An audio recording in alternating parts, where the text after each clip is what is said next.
future, talk radio will actually educate, inspire, and make you think. The future is now. Topics and music that affect your life from Universal Broadcasting Network. Tune in at ubnradio.com.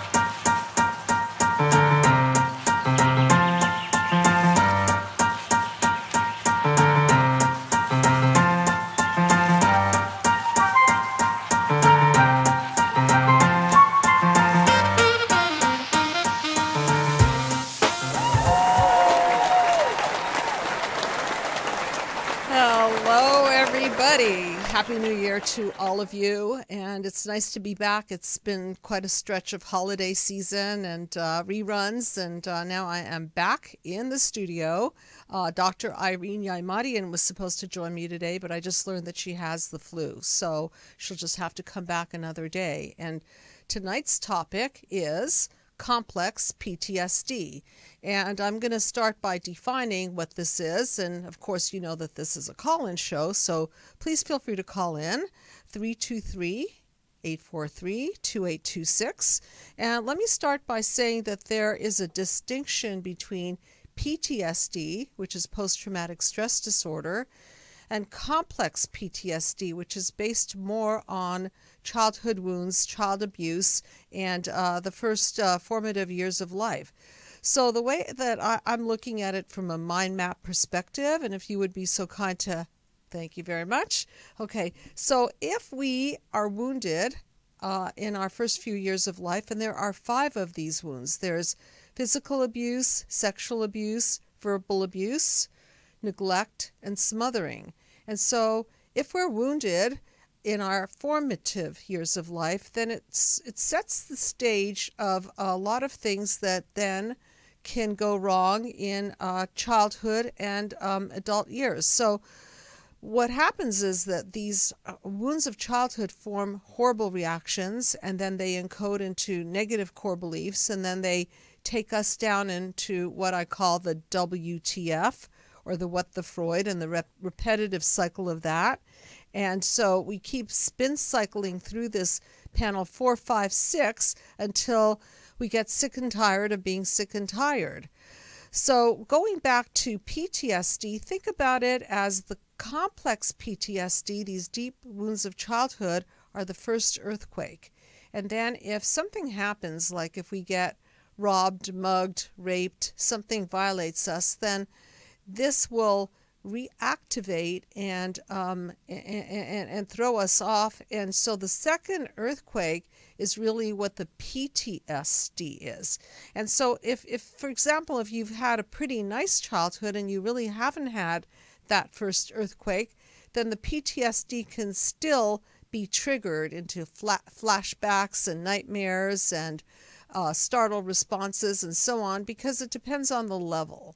So it's kind of like, think about it as emotional bandwidth. If we have had the nurturance of our mother, and if we've had a really stable family structure and have had that foundational, good foundation, then we are more sustainable emotionally. We have a bigger bandwidth. And if we don't have our pillars, if we don't have our family of origin really supporting us and backing us, then we're kind of on our own, and we experience what I refer to a lot as that hole in the soul, that sense of emptiness that comes upon us, or really it's a result of not being nurtured, of not taking in the emotional nutrients, as I like to call them, emotional nutrients like eye contact, skin contact, mirroring, attunement, and so on. So what happens as a result of this complex PTSD? I want to read you a little bit about it and define it. So the symptoms of PTSD apply well to people who have experienced a discrete or short-lived traumatic event. So that is the PTSD, like a motor vehicle accident, a natural disaster, or rape, but they do not always apply well to people who have experienced chronic, repeated, or long-lasting traumatic events, such as childhood sexual and or physical abuse, domestic violence, or captivity, for example, being in a prisoner of war camp or in a concentration camp. So you could see that that when people experience this complex PTSD, it is harder to resolve. And that's why people feel that they don't have certain capacities. And so some of the symptoms of complex PTSD are the following. By the way, this is an article I took from Matthew Tull, Ph.D., and Steve Gans, M.D., written in June of 2017. If you want the notes, you let me know, and I'll be glad to send them to you. The following symptoms stem from exposure to a chronic traumatic event when a person feels captive. And I do refer to childhood as a hostage situation. So the hostage situation of childhood, which can embody different forms of abuse and neglect, is like a lack of power, lack of control situation. So this is what happens as a result. Emotional regulation problems appear.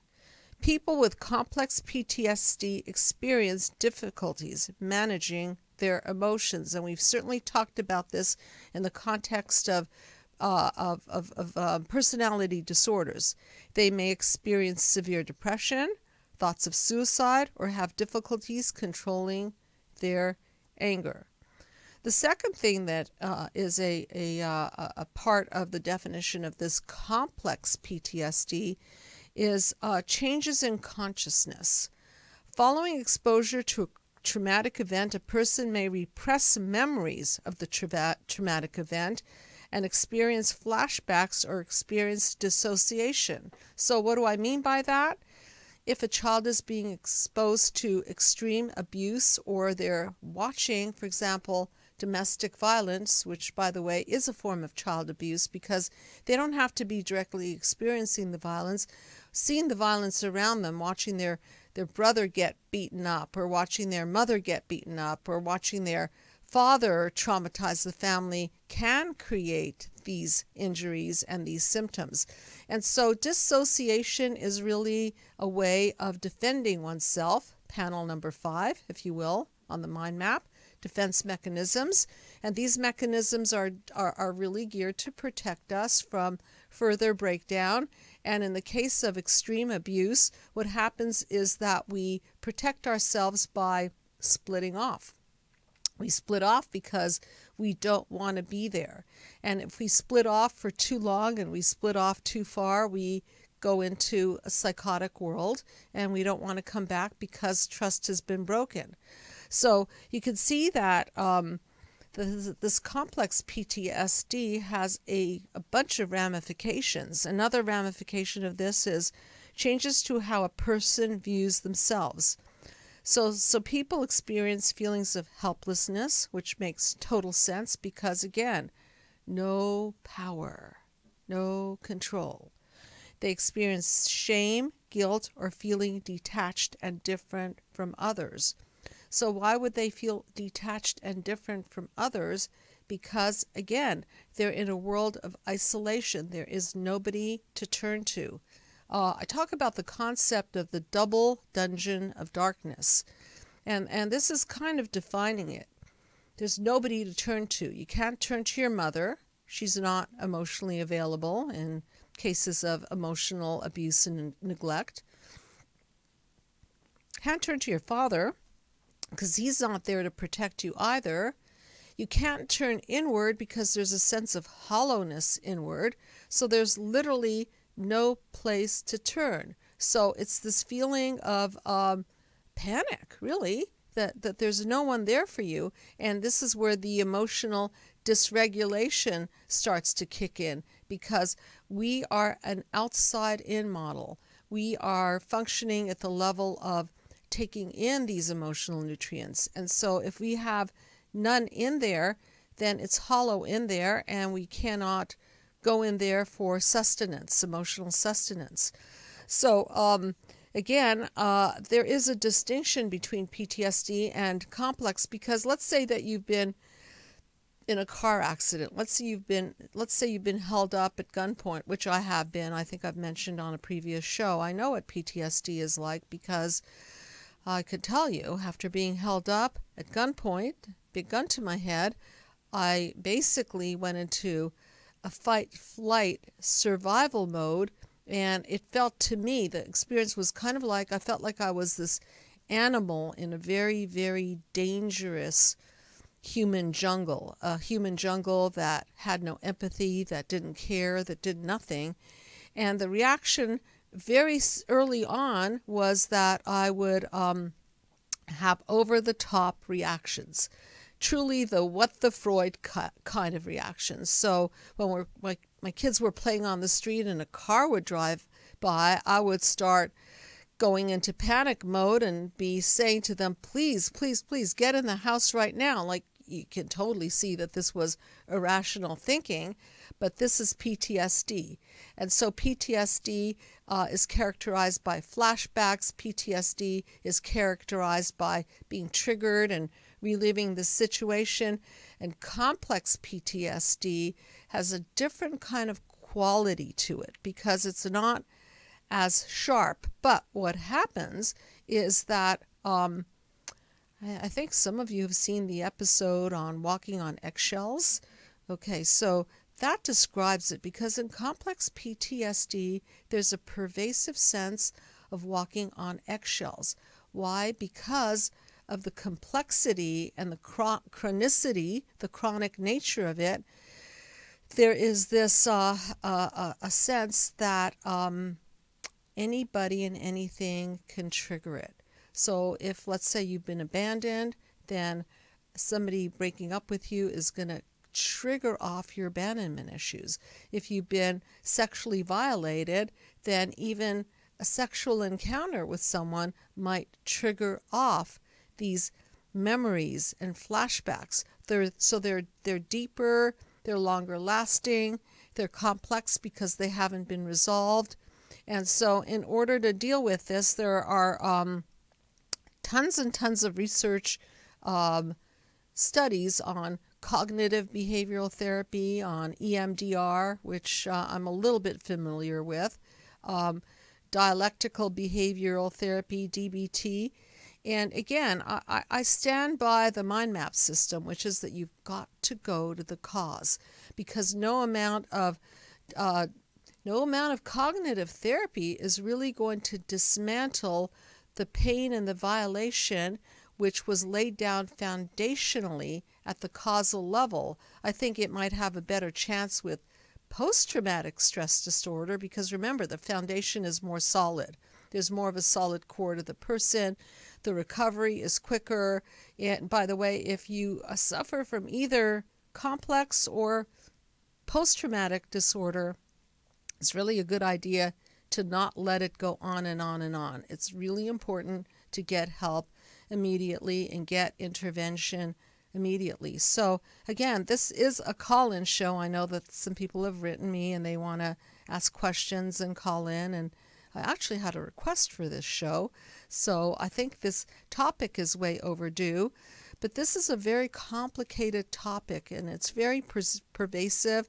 And it kind of covers a lot of territory in that people who are emotionally dysregulated, people who fall into a hole of depression, people who are easily triggered will manifest a lot of these symptoms of complex PTSD.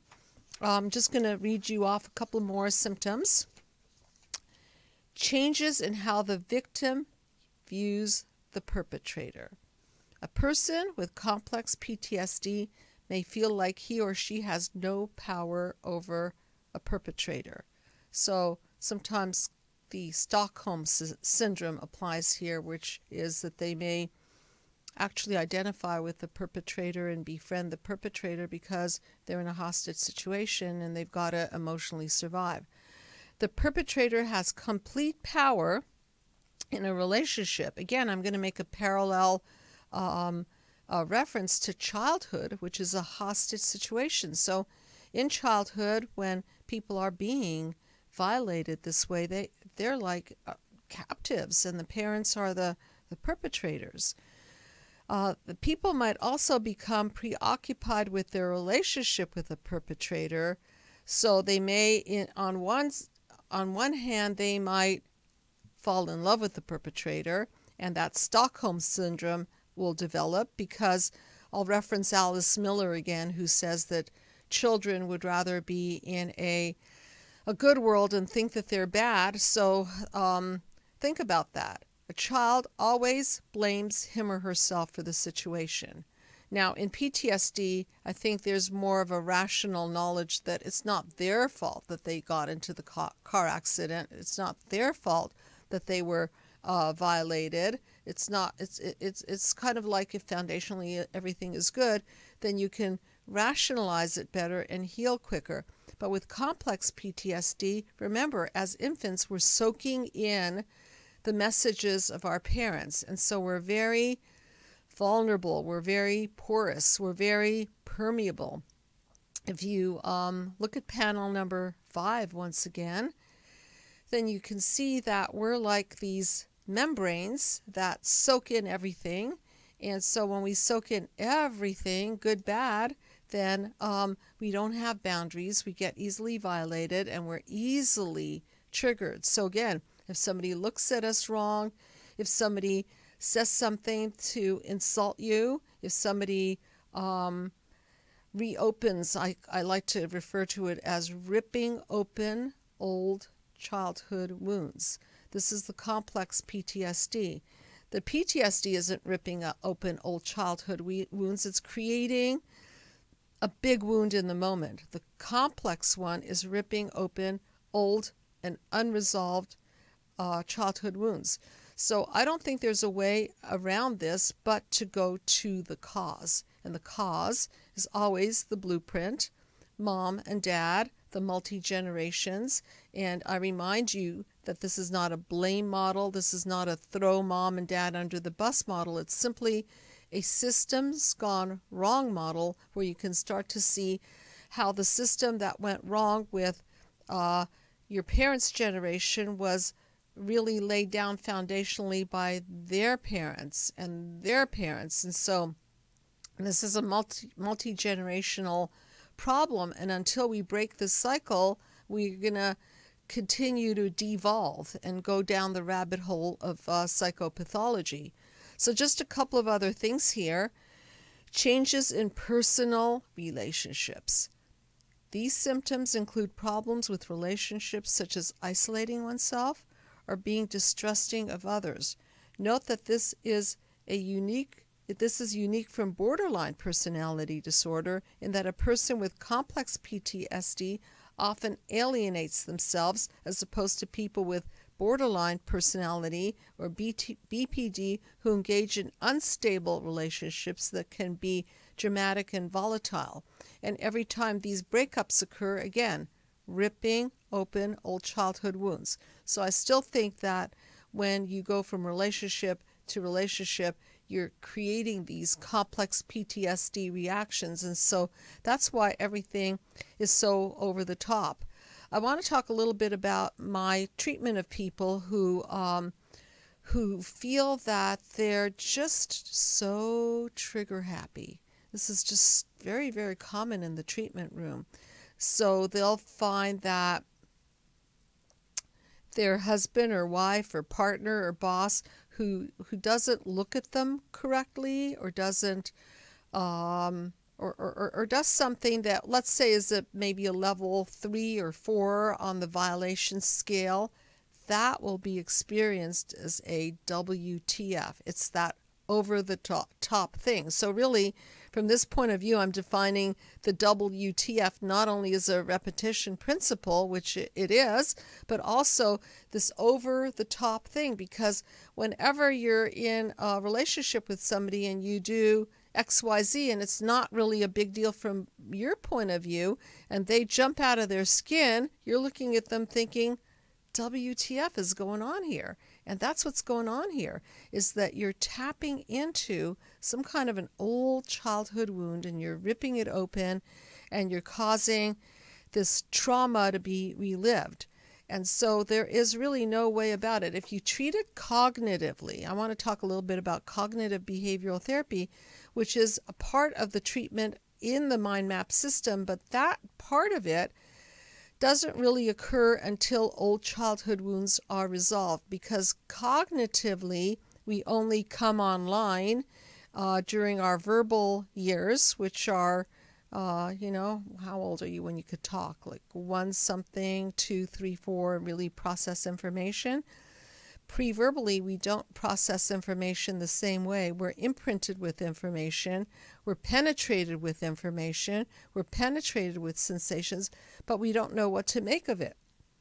And so if we're going to approach complex PTSD or any kind of a childhood violation from a cognitive point of view, you're going to miss the point, because you're not going to get down to the level of the amygdala, which is panel 2, just for referencing the mind map here so that you can get pretty good at thinking like a shrink and connecting the dots. So wounds of childhood create reactions, and then they trigger horrible, negative core beliefs. So if a child is violated, neglected, beaten, they will incorporate horrible core beliefs into the fiber of their being. Core beliefs like, I'm not good enough, or I'm not important to be lovable, or anything of that sort. And so what happens then is that core belief, which is based on lies and misinformation, gets triggered by life, by people,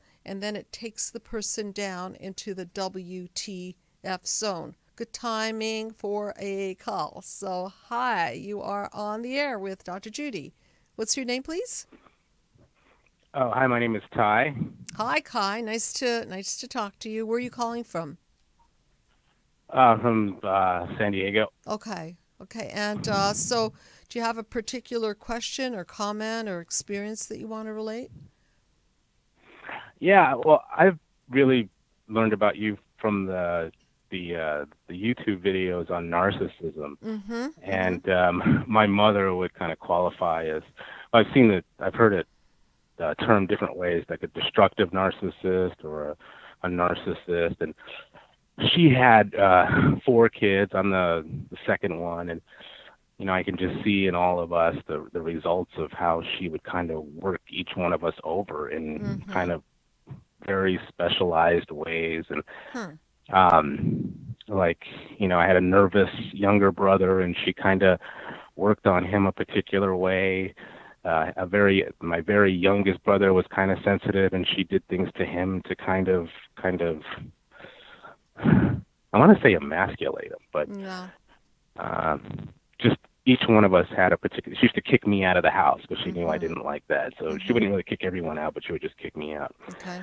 And I was watching your live stream about complex PTSD, and I didn't really identify with PTSD. I really think of that as like soldiers and things like that. Right.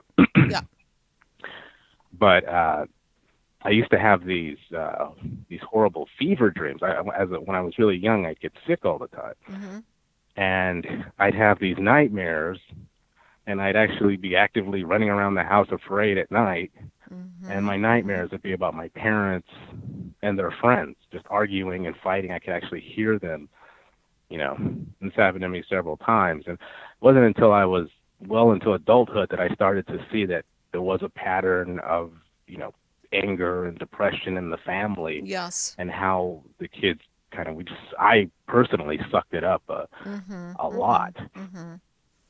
Okay, and what role? Okay, so in terms of PTSD, you can kind of see the complex part of it because it was recurring. It started early. It didn't really go away. It was pervasive, right? These dreams would pop up every now and then. Correct? Yeah. Okay. So that tells you and I that these files were never complete. And that's what the psyche does. It's such an interesting world that we have going on in our psyche, in that we will keep reliving these scenarios until what Freud says is that until we close the file on them. And how do we close the file on them? We have to be emotionally complete about it. And so until you really go back into the cause, and you can totally see now that who's the cause of all of this, right?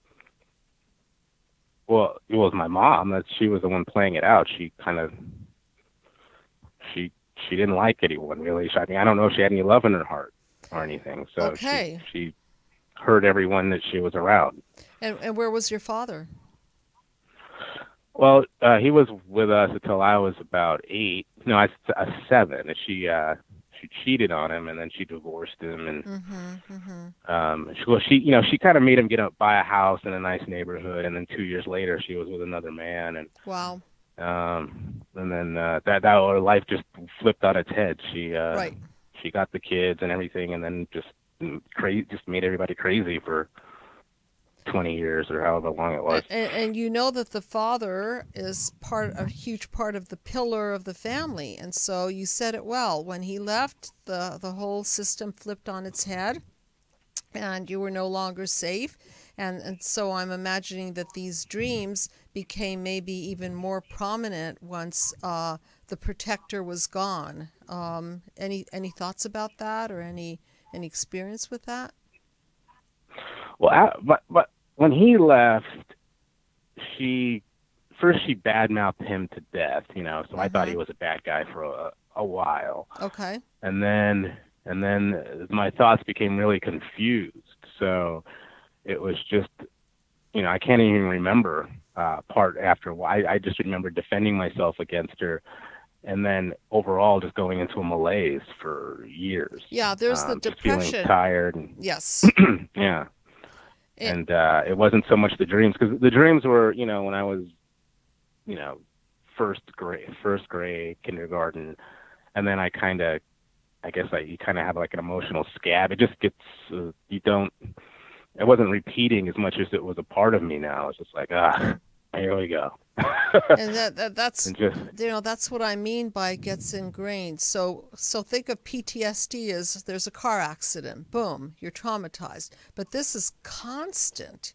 It's chronic. Yeah. No matter which way you turn, and not only are you experiencing it, but you're watching your siblings experience it also. And so there's no getting away from it. So, what the F is going on here? What's going on here is obviously your mother's in a lot of pain.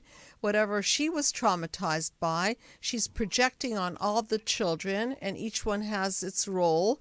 And so she's trying to literally rid herself of her emotional pain and project it onto you. And as children, we soak it in. So it's not just a projection.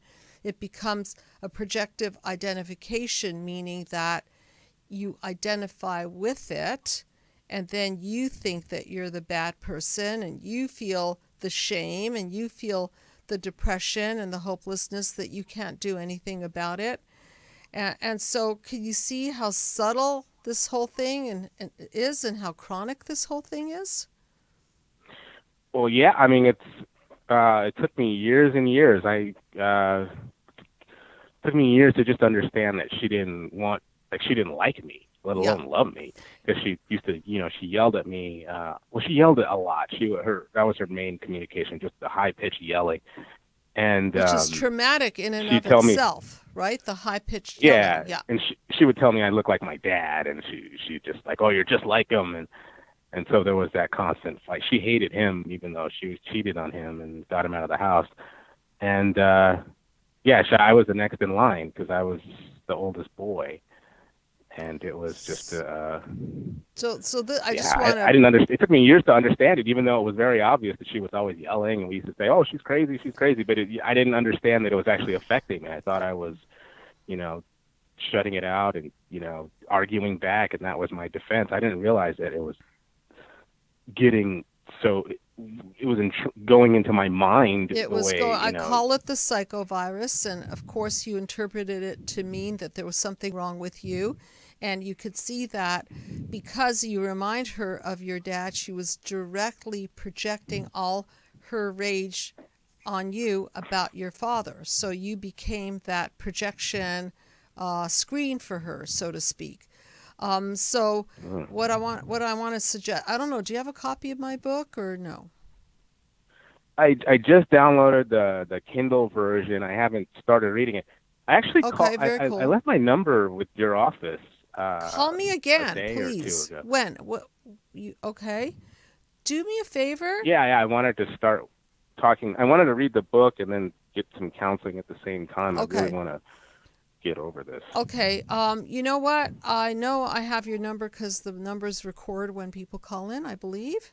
And so, but reach out to me again, and I'll make sure that I get you some help here because it's complicated. And so I want to thank you for calling in and just comment that this is complicated. It's not as obvious as a gun to your head or a car accident or some sort of a trauma that comes and goes. This is chronic stuff, and I think we're having an epidemic. I know we're having an epidemic of these childhood wounds and the narcissistic injuries, which I want to define. So for those of you who hear the term narcissism, what narcissism is an injury to the self.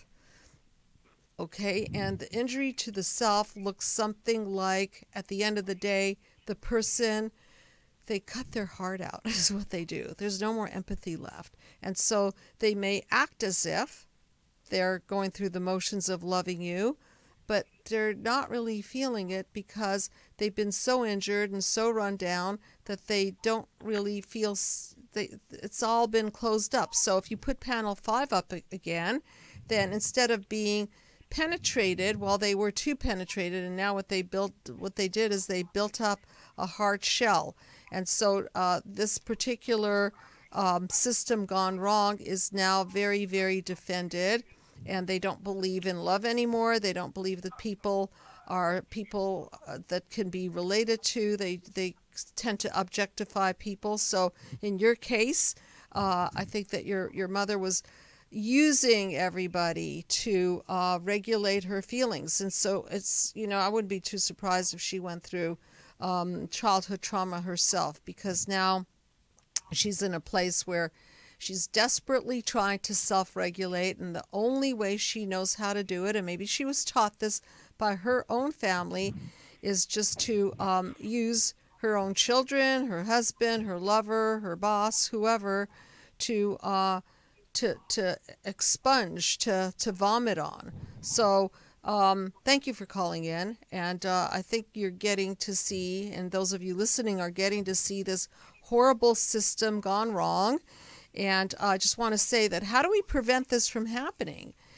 It's pretty basic. So how do we prevent our children from becoming injured, dysfunctional, and traumatized? Well, first of all, if you're a parent and you're thinking about having a child, or if you're not a parent and you're thinking about having a child, the best thing that you could do for your child, future child, children, is to heal thyself. So that if you suffer from childhood wounds, it's a good idea for you to get in there and heal these wounds so that you don't end up imploding and getting depressed and sick, or exploding and projecting all your pain on other people. That through the system, and many of you know that we offer Mindmap Therapy, which is a very different approach to regular therapy, because literally we're going to the cause of these childhood wounds, how you react to them, how they embed in you, how they create chaos, defenses, and breakdowns, and morph you out of this mess so that your feelings get reprocessed and you no longer are unconsciously having these complex PTSD reactions, because we're going to close these psychological files. And just for those of you to know, we have counselors on staff that range in fee, so we will find you somebody who is appropriate for your situation and your budget. And I just want to make an announcement while I'm talking about that, is that I am just finishing editing the 9-panel Mindmap video series, which I conducted, I hosted, and it is a way for you to do the Mindmap therapy without having a person present. And then anytime during the process, you can enlist the help of one of the team members. So if you go to drjudywtf.com or psychologicalhealingcenter.com and you go to resources and see the drop-down screen, you'll see Mindmap video series. Just open that up and you'll see what it comes with. I'm really excited about it. And if you pre-purchase it, you get $200 off. So make sure you browse through that site and see what's in there. And I think that there are certain people, maybe you're one of them, you just don't really want to expose your pain to another individual. So in this series, I'll literally walk you through your wounds of childhood, and you get a journal, and you get the book, and you get some other important things in there. So that's going to be out hopefully in the next 2-3 weeks, and it is available to be pre-purchased now. So going back to some case studies, do we have another call? Okay, awesome. And who am I speaking with? Hi, you're on the air with Dr. Judy. Who am I talking to, please? This is Christine. Hi, Christine. How you doing? I'm okay. Where are you calling from? Las Vegas. Okay, nice. Okay, so what's going on in your life, and how does it relate to complex PTSD, and what we've been talking about tonight? I have an older sister. I'm in the middle, and I have a younger sister. And oh gosh, this goes on a long time. I'm a scapegoat. I thought my mom's a narcissist, and everything's my fault. It's a lot of pressure. My grandma, That's a lot of pressure. Yeah. Yeah. I haven't seen my mom in 6 years. I haven't seen my siblings in 12 years. Wow. I haven't seen my daughter Bethany in 6 years, and I have never met my 2 grandsons.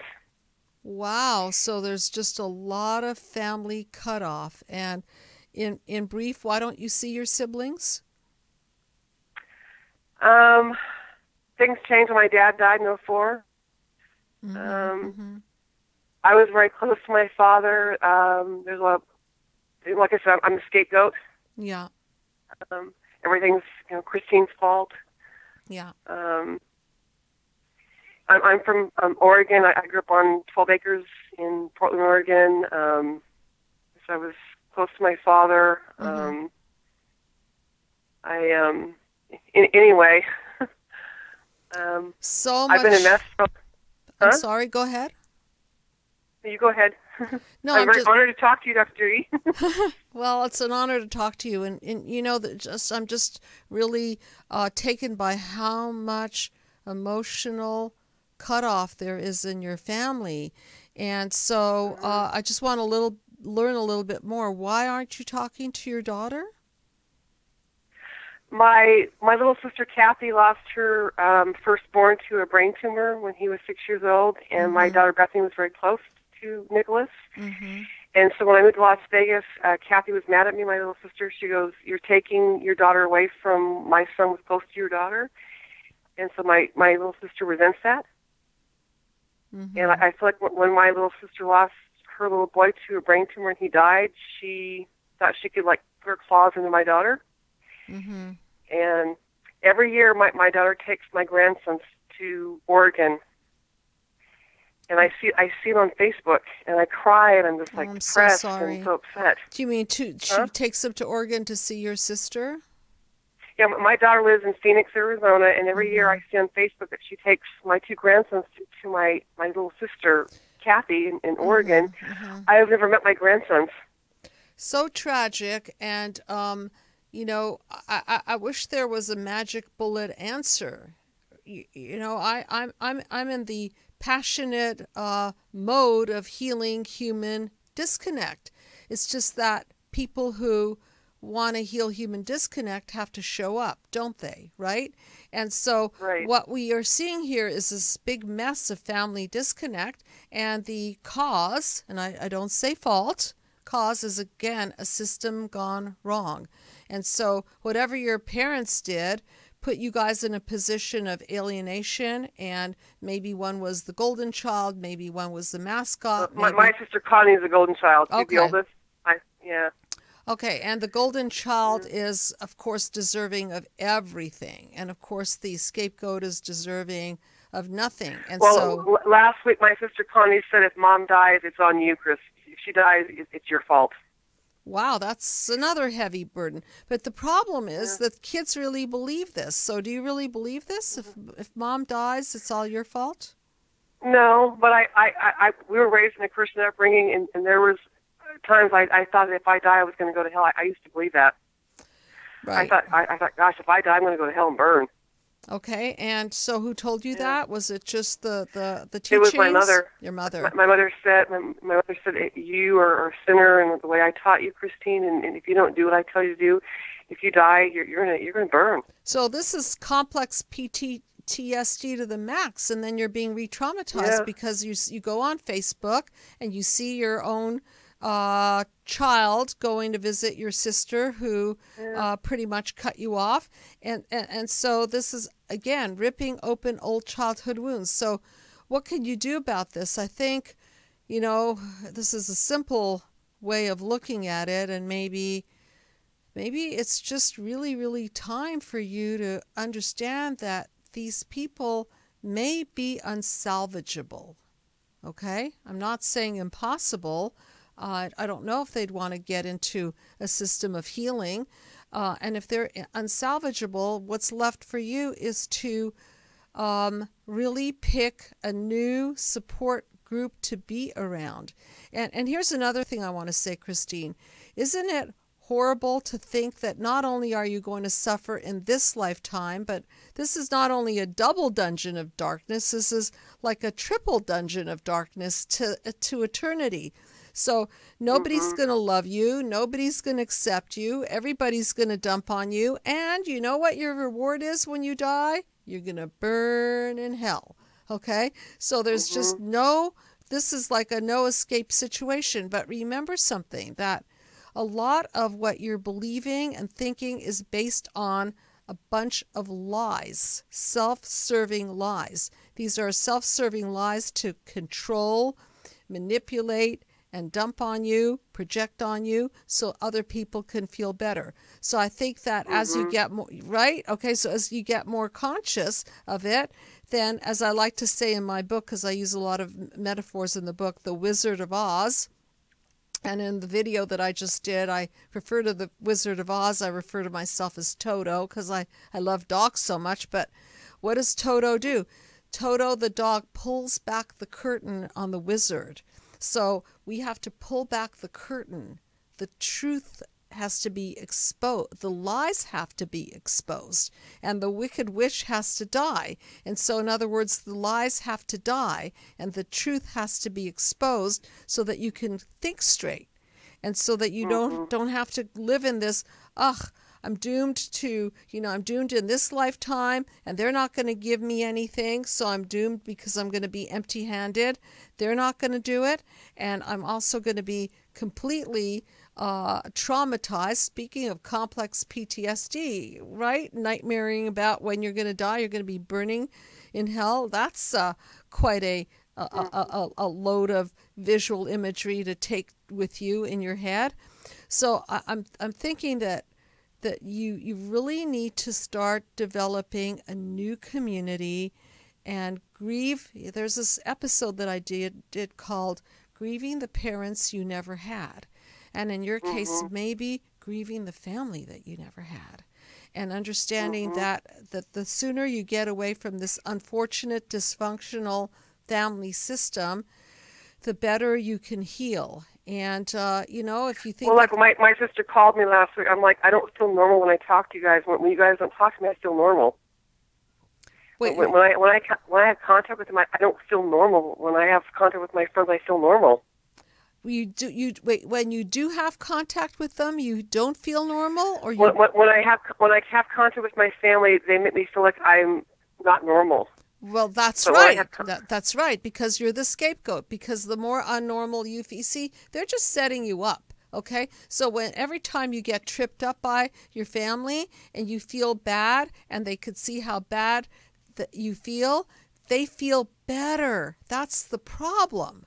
Okay, it's a sick system. So they're almost like torturing you. Okay, let's call the sister. Oh, okay, she feels terrible. And if they could see your pain and suffering, somehow that releases them of their pain and suffering. It's very sick. It's very dysfunctional. You don't have to be a part of it. And I just want you to start getting conscious of what is being done here. And then, as a lot of my patients say, and also a lot of comments on the YouTube, how do you talk to these dysfunctional, narcissistic people who are out to get you? Maybe just the good answer is you don't, and you run, and you get away, and you put yourself first. But you know what? My problem is, Dr. Judy, is I have a lot of guilt. I'm like, if I die, is God going to punish me because I didn't do what I should do? But then, how could a God-loving God want me to be this miserable? Well, okay, so these are two parts of your brain talking. And don't get me wrong, I don't go to church or anything. I used to go to church, but I'm not saying like a religious freak or anything. But I try to think in my head, why would a loving God, want somebody to be tortured like this? And I always feel like I'm being tortured. I'll say to my husband, am I a bad person? Do you think Mom's right? Do you think I'm going to go to hell and burn? And do you think Connie's right? So I just want you to be aware that they got in there, this complex PTSD. Oh, yeah, they've gotten in there. They got in there. The psychovirus infiltrated into your head, and now you're doubting yourself, and you're shaming and blaming yourself, and guilting yourself, and doubting yourself. And I'm telling you, these are the lies and misconceptions that have to be taken down. So if you're up to it, reach out. I have a magnificent team. They're all there to deconstruct these lies and misconceptions so that you could be emotionally free from this WTF prison hostage situation, because now it's a hostage of your own mind. Oh, I've been down this for years.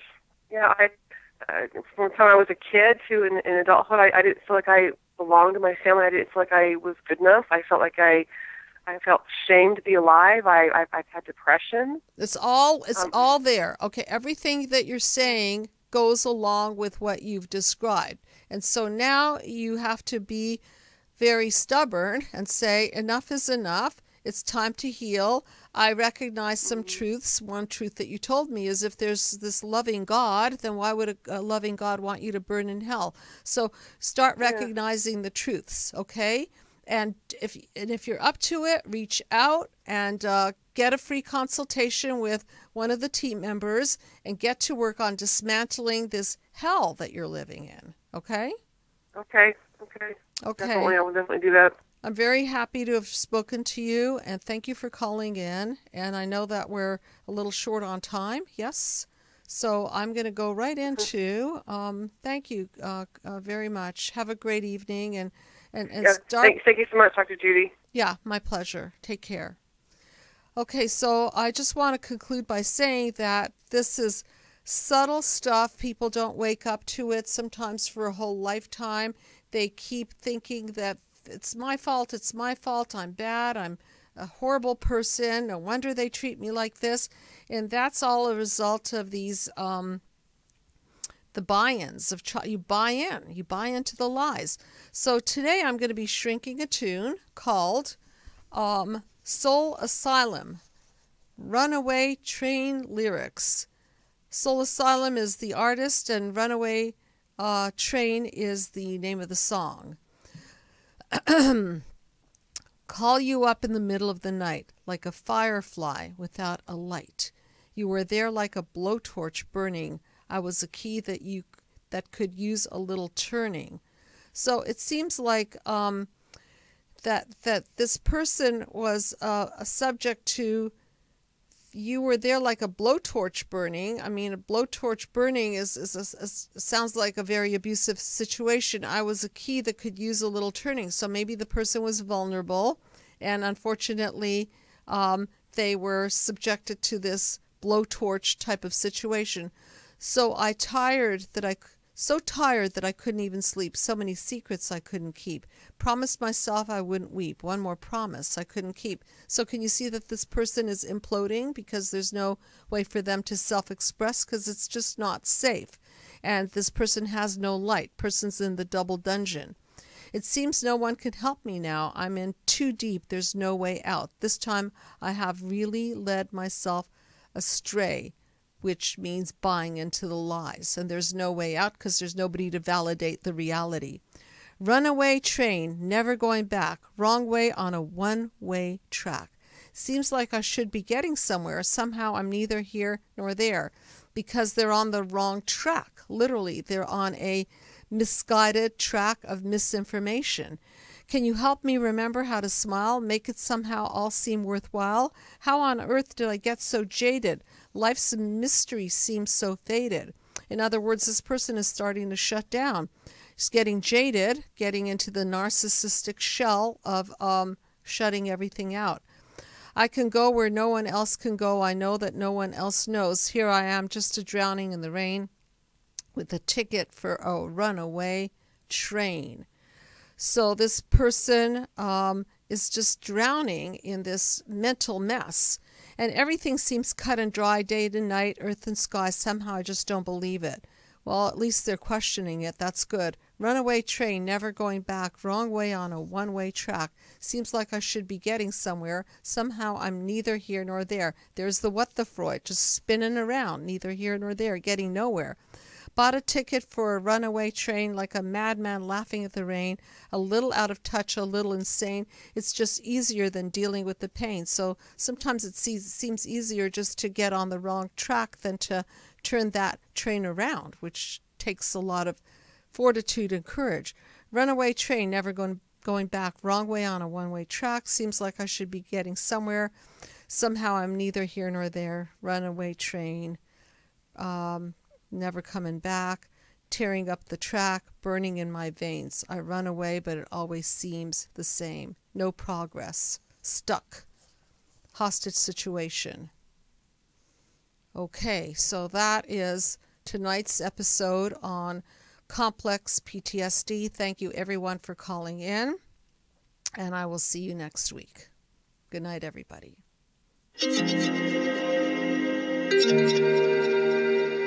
Thank you.